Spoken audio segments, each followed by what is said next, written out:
Hello, my dear young friends. I am Father Arnel Bahian, a Catholic priest in the Archdiocese of Cagayan de Oro, Philippines. I will cover on this YouTube channel the content of a beautiful book titled Youth Catechism of the Catholic Church, published in 2010 and has a foreword by Pope Benedict XVI. The book got translated from its original German edition by Michael J. Miller. The instruction for use says, "This youth catechism, which is written in language suitable for young people, deals with the entire Catholic faith as it was presented in the Catechism of the Catholic Church of 1997, without aiming, however, at the completeness provided in that volume.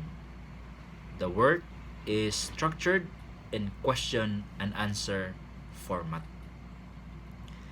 According to Pope Benedict XVI, the questions in this youth catechism were answered by bishops around the world. Then Pope John Paul II gave him the task of coordinating the work of the bishops and seeing to it that from the contributions of the bishops, a book would result. This book would have the old-fashioned title, Catechism of the Catholic Church, but would be something entirely new and exciting.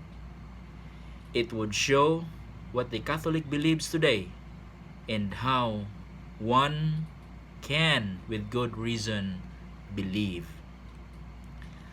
My dear young people, this book is for you.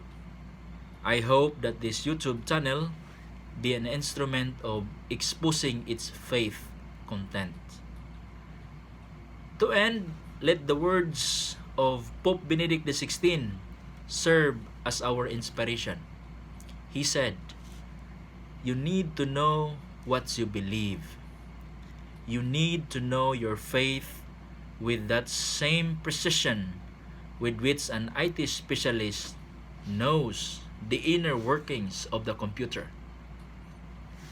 You need to understand it like a good musician knows the piece he is playing.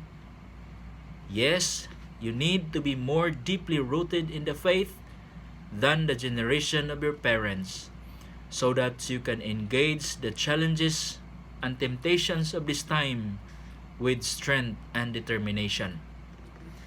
You need God's help if your faith is not going to dry up like a dewdrop in the sun.